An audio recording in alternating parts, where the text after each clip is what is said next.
Ito po yung ano namin ng CR, oh. Grabe po, oh. Pasok pati dumi.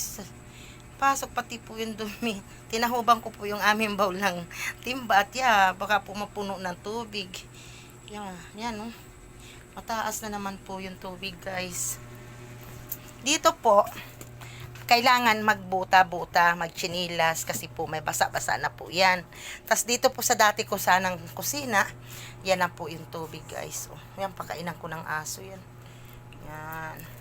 Ganito po, guys, dito. Yan, ito na po, tumaas na po yung kanyang ano. Yan. Abot sahig na naman po yung ano, guys. Oh. Yan, abot na naman po yung aming sahig. Kaya po, yan, sa mga mabubuting puso po dyan, yan, abot na naman po yung aming tubig. Kaya po kami nandito pa rin. Yung pong kabilang side na yon, medyo mataas-taas naman po kaunti. Pero kaunti na rin po. Abot na po, guys. Yan. Naman, sus, Diyos ko. Yan.